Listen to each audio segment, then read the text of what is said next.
Have you been looking to build a tribal deck but still want to play a control strategy? Do you like interacting with your opponents in a multitude of ways that just go beyond counterspells? Do you enjoy drawing cards and having answers more than anything else? Then I think it's time we tap, draw and repeat with Azami, Lady of Scrolls.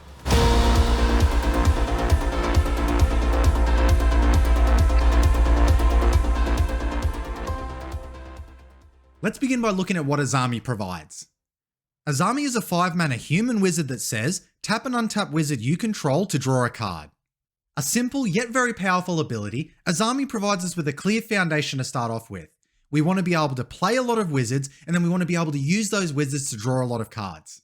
Now, while drawing cards is always a good thing, we need to find a way to convert that card draw into beating our opponents. So we want to start by looking for cards that care about drawing cards to weaponize this effect. We also want to look for cards that care about the wizard subtype and give us additional benefits to the one that Azami already provides. This is important because our wizards will typically have pretty poor stat lines, which not only make them poor attackers or blockers, but the perfect prey for combat-focused decks. Once we've done this, we'll fill the gaps by including spells that not only shore up some of the weaknesses of this deck, but stay on theme with what a mono-blue wizard deck would use. So that's our game plan. Play wizards, draw with wizards, and then weaponize playing and drawing wizards. Now let's begin by looking at the cards that are going to act as the main win conditions for the deck. First up is Alandra, Sky Dreamer, a 4-mana wizard that says, whenever you draw your second card each turn, create a 2/2 blue Drake creature token with flying. Also, whenever you draw your 5th card each turn, Alandra, Sky Dreamer and Drakes you control each get +X/+X until end of turn, where X is the number of cards in your hand. With the proper board set up, we should be able to start spawning Drake tokens regularly, and with even 4 to 5 of them on the battlefield, we can potentially start taking players out thanks to our powerful draw ability provided by Azami. Coat of Arms is a 5-mana artifact that gives each creature +1/+1 for each other creature on the battlefield that shares at least one creature type with it.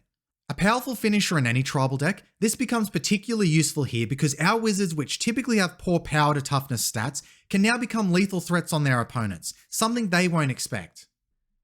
Docent of Perfection is a 5-mana creature with flying that creates 1/1 wizards when we cast instants or sorceries. Once we control 3 or more wizards, however, it transforms into Final Iteration, a larger creature that still makes wizards, but now provides them with +2/+1 and flying.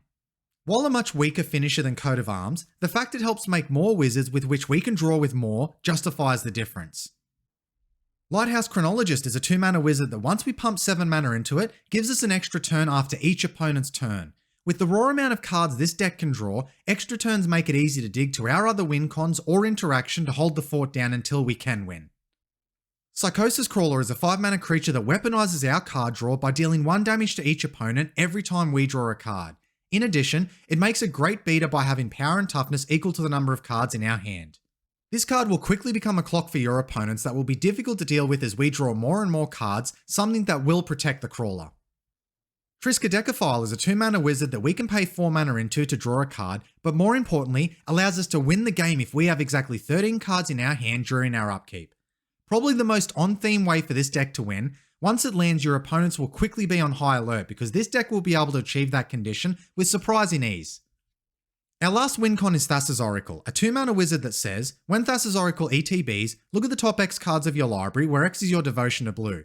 Put up to one of them on the top of your library and the rest on the bottom of your library in a random order. If X is greater than or equal to the number of cards in your library, you win the game. So early to mid-game, this will just act as a cheap way to filter to the draws we want. But once we are drawing massive amounts of cards, this can be a viable way for us to close out the game when our other options aren't available to us. And that covers our main win cons. Now, because of our commander's very powerful draw ability, which we have access to in the command zone, we don't need as many of these effects in the 99. So let's look at the few that made the cut. Our first card is Archmage Emeritus, a 4-mana wizard that draws us a card whenever we cast or copy an instant or sorcery spell. We run a little over 20 instants and sorceries, so this should draw us cards with good regularity, and being able to draw itself means it pulls double duty as a strong draw engine. Gadwick the Wizened is a 3-mana and X wizard that says, when Gadwick ETBs, draw X cards. Also, whenever you cast a blue spell, tap target non-land permanent an opponent controls. So Gadwick can act as a mass card draw spell if we have the mana available, but it also serves as interaction, tapping down non-land permanents that may give us trouble. This latter effect can be very useful when coming up against combat-centric decks, especially Voltron ones. Either ability is useful to have and makes this a versatile creature the deck is happy to have. Finally, we have Mystic Remora and Rhystic Study, two draw engines no deck that cares about drawing should leave home without. If we are able to keep one of these out with a sturdy board of wizards, we will be swimming in cards, and that should have our opponents nervous. And yep, that's it, that's all of our card advantage cards. Now I know this may make some players nervous, having to rely so much on our commander for card draw. But you can feel safe, because we run a lot of diverse interaction to deal with any opponents trying to stop Azami from doing a thing. Let's look at them now. Aether Channeler is a 3-mana wizard that gives us 3 options when it ETBs. We can make a 1/1 bird with flying, we can bounce another non-land permanent, or we can draw a card. Being able to bounce any non-land permanent is useful to have as a catch-all to any problem that may arise, but also having the choice of the other options means Channeler will be relevant at all points in the game. An offer you can't refuse is a great and cheap way of countering any non-creature spells trying to resolve. Beguiler of Wills is a 5-mana wizard that we can tap to take control of any creature with power less than or equal to the number of creatures we control. While this may not hit the big stompy creatures, often some of the most powerful creatures have powers anywhere from 0 to 5, meaning Beguiler will often have many great targets to choose from, namely opponents' commanders. Also having the option to do this turn after turn if it isn't dealt with is a dangerous proposition for your opponents. Blatant Thievery is a 7-mana sorcery that lets us steal 1 permanent from each opponent. One of our high-end spells designed to remove threats while simultaneously giving us the chance to abuse them, this spell will be particularly welcome when big damage creatures hit the board and we need a way to protect ourselves. Commandeer is a 7-mana instant that we can cast for free if we exile 2 blue cards as an additional cost. This spell allows us to gain control of a non-creature spell and where applicable, choose new targets for it. While exiling 2 blue cards is a heavy cost, in a deck like ours that can draw cards for days, we will often replenish the loss easily. Not only this, but having the chance to steal powerful cards like Smothering Tithe or Zendikar Resurgent make it more than worth the cost, because steal effects not only remove advantage from your opponents, it also gives it to us. Counterspell and Mana Drain are both 2-mana instants designed to stop any threat on the stack, with Mana Drain also providing us colourless mana based on the countered spell's mana value. Cryptic Command is a 4-mana instant that gives us a variety of options depending on what we need. We can choose to do 2 of the following: counter target spell, return target permanent to its owner's hand, tap all creatures your opponents control, or draw a card. Each mode will have relevance at all points in the game, but tapping all creatures will often save us from an aggressive opponent swinging everything against us. Cyclonic Rift is a 2-mana instant we can and often will overload to bounce all non-land permanents opponents control back to their hands. Force of Negation is a 3-mana instant we can cast for free to counter a non-creature spell, provided we exile a blue card from our hand, while Force of Will is a 5-mana instant that counters any spell, though we have to exile a blue card and pay 1 life for the effect. Both cards provide us a powerful way of interacting with our opponents, but because we will be drawing so much, the downside of casting these spells will rarely affect us. Galecaster Colossus is a 7-mana wizard that lets us tap our wizards to start bouncing opponents' non-land permanents back to their hands.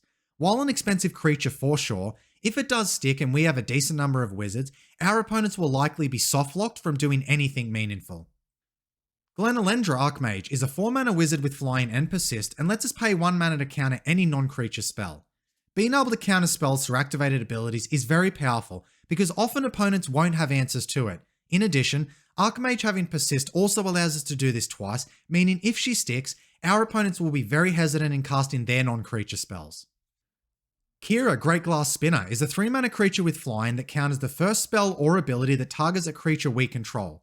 Azami is a key component to our plans, not only drawing cards but in fueling our main win cons, so offering her extra protection is something we strongly desire.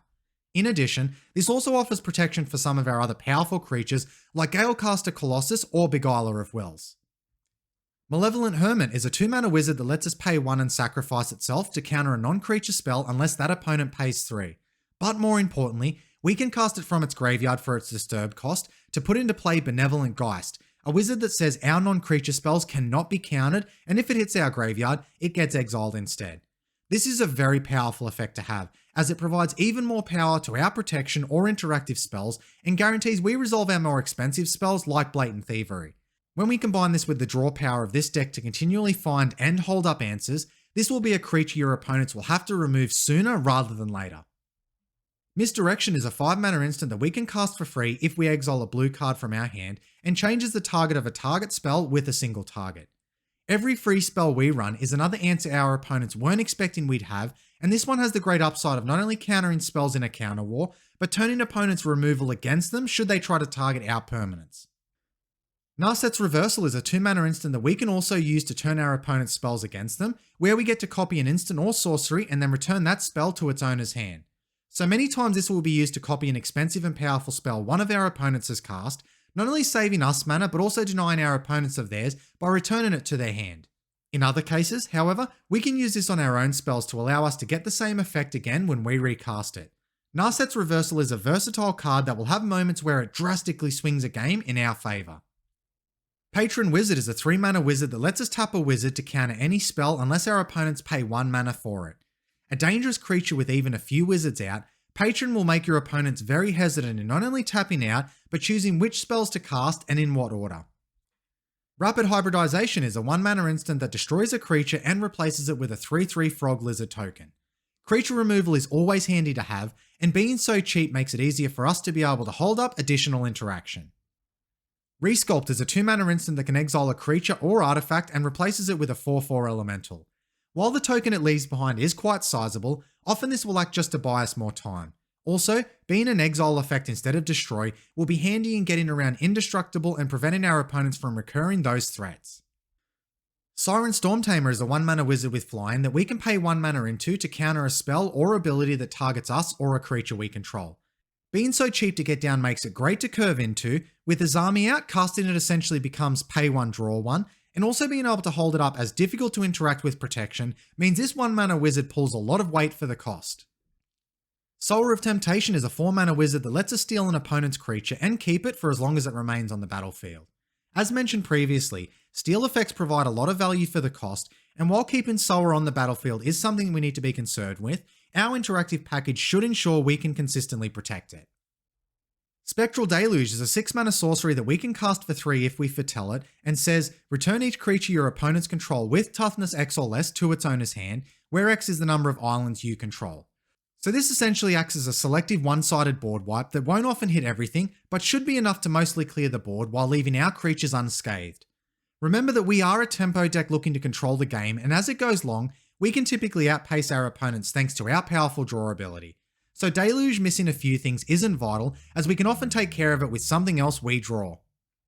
Sudden Substitution is a 4-mana instant with Split Second and says, exchange control of target non-creature spell and target creature, then the spell's controller may choose new targets for it.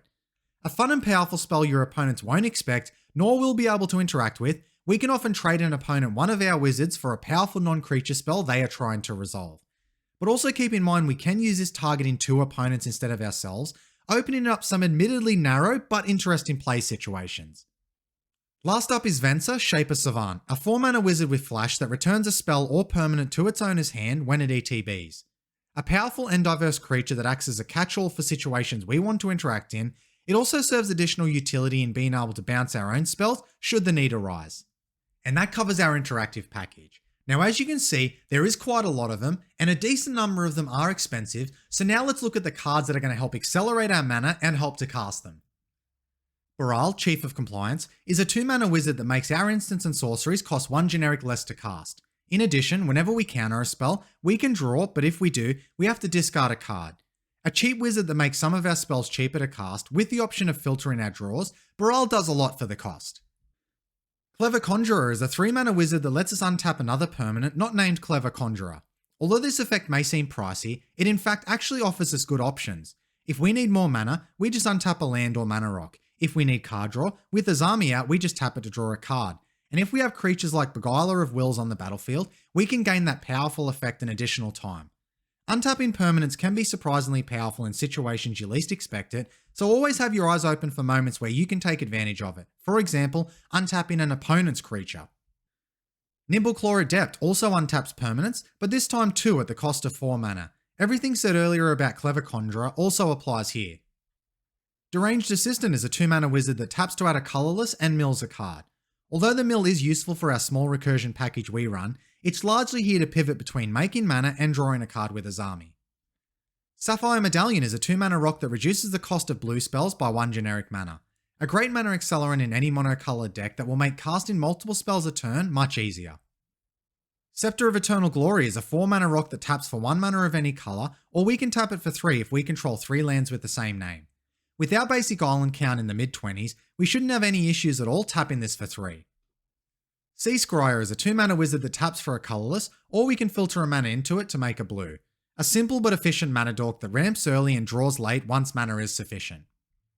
Stony Brook Banneret is a 2-mana wizard with Island Walk that makes merfolk and wizards cost 1 generic less to cast.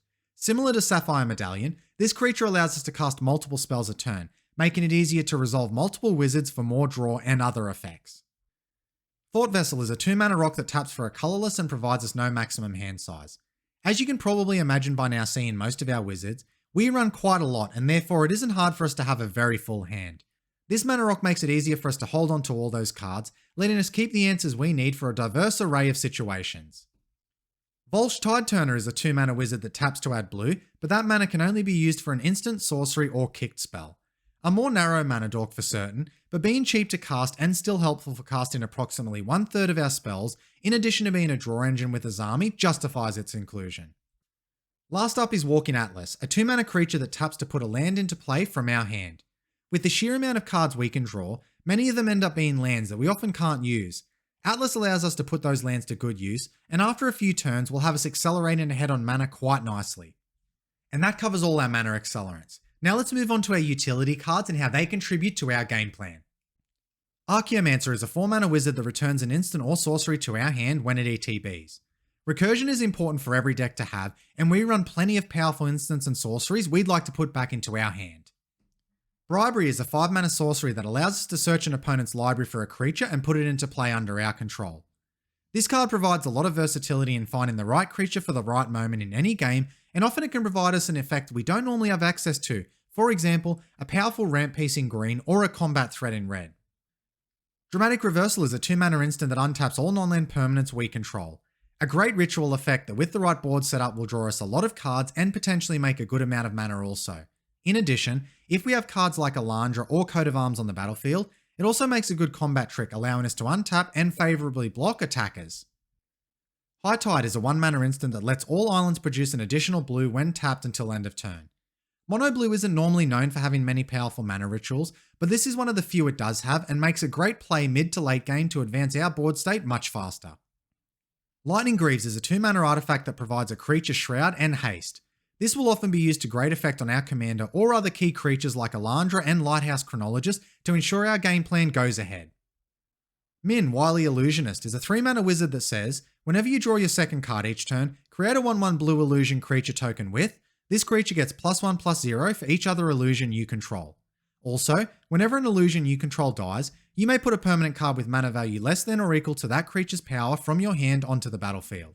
So Min further helps to weaponize our card draw by making illusions that can eventually accumulate a good amount of combat damage. But the illusions also act as great blockers, because if they die, we get to cheat permanents into play, and that is something our opponents won't want, especially with all the cards we'll be drawing. Min is a strong and fun card that ensures once we have the board controlled, we can start advancing towards a win. Ominous Seas is a 2-mana enchantment that gets a foreshadow counter every time we draw a card, and when we remove 8 of them, we get to make an 8/8 Kraken token. Like Min, this weaponizes our card draw and quickly gives us a way to start applying pressure to our opponents. Rite of Replication is a 4-mana sorcery that makes a token copy of any creature on the battlefield, but if we kick it for 4 additional mana, we get to make 5 copies of it instead. Big creatures that hit hard or fast can often be a strength against this deck, so Rite of Replication is a way for us to combat against this. It can also copy value creatures like Dockside Extortionist for insane value. Rite of Replication is a diverse and powerful spell that should always have some good targets to pick from. Sigil Tracer is a 3-mana wizard that lets us pay 2 mana and tap 2 wizards to copy an instant or sorcery spell, including our opponents. Again, we have another wizard that with some setup will make your opponents hesitant in casting their spells in case we get too much value from it. And even when we don't, we will often copy our own spells to ensure that we are getting great value either way. Snapcaster Mage is a 2-mana wizard with flash that gives an instant or sorcery in our graveyard flashback when it ETBs. Like Archaeomancer, this wizard gives us access to recursion to recast powerful spells, but unlike Archaeomancer, it has flash, which means we can do this at instant speed, catching our opponents off guard. Teferi's Ageless Insight is a 4-mana enchantment that says, if you would draw a card except the first one you draw in each of your draw steps, draw 2 cards instead. A great way to put our card draw into overdrive, not only does it ensure we quickly find the cards we need, but it also sets up our card draw win cons like Psychosis Crawler and Thassa's Oracle. Teferi, Temporal Pilgrim, is a 5-mana planeswalker whose static ability says, whenever you draw a card, put a loyalty counter on Teferi. It also has 3 abilities. The first is a +0 which lets us draw a card. The second, a -2 that creates a 2/2 blue spirit creature token with vigilance, and whenever you draw a card, put a +1/+1 counter on this creature. And third, a -12 which lets us choose a target opponent and then they choose a permanent they control and return it to their hand. Then they shuffle each non-land permanent they control into their library. So Teferi weaponizes our card draw with the spirit tokens, which will grow very quickly. He draws his cards when we need them, and he also lets us strongly shut down an opponent when we reach his ultimate, something that won't be hard to do in this deck. Overall, Teferi provides great utility with all his abilities and adds redundancies in ways for us to close out the game. Last up is Turnabout, a 4-mana instant that lets us choose artifact, creature, or land. We tap all untapped permanents of the chosen type target player controls, or untap all tapped permanents of that type that player controls. So if we use this on our permanents, we can draw a lot of cards if we choose creature, and we can make a good amount of mana if we choose land. But if we use this on our opponents, we can prevent them from swinging in when choosing creature, and we can cut them off their mana sources during their upkeep when choosing artifact or land. The sheer amount of versatility and power is why Turnabout has earned a place in this deck. And that's all our utility cards. Now let's finish up by looking at any notable lands the deck runs. Cavern of Souls is a land that can make our wizards uncounterable when we use mana from it to cast them. Most of our powerful effects are attached to wizards, so we want to give them every chance to resolve. Jawari Disruption is an MDFC that allows us to counter any spell unless our opponents pay 1 mana. A weak counter spell for sure, but catching an opponent off guard when tapping out can happen more often than most players realise, and because we draw so many cards, we can afford running this utility tap land. Mystic Sanctuary is a land that can return an instant or sorcery from our graveyard to the top of our library if it comes into play untapped. Recursion on a land with a requirement we can easily satisfy, including this wasn't hard at all. Reliquary Tower is a land that produces colourless and gives us no maximum hand size. Part of making control work in Commander is having enough answers when threats appear, and Reliquary Tower helps us to do this by letting us keep everything we draw. Riptide Laboratory is a land that produces colourless and also lets us pay 2 mana and tap it to return a wizard we control to our hand. This can be useful in protecting important wizards like Azami from removal, but it can also let us reuse powerful effects like those from Snapcaster Mage or Venser. And that's the deck. Azami addresses one of the biggest issues with playing Control and Commander, which is having enough card advantage to keep up with threats. It also plays a strong and unique control game centered on wizards, which means your interaction will feel fun and flavorful. It also gives you a lot of room to swap around cards once you have a solid base of wizards established. Cards like Rite of Replication or Blatant Thievery are easily interchangeable with cards that you find more fun or more impactful, so don't be afraid to play around and keep the deck fun and fresh. So if you love drawing cards, playing Control, and living by the philosophy, if I'm going to lose with a full grip of cards, then this is the deck for you. Well, that's it for today's video.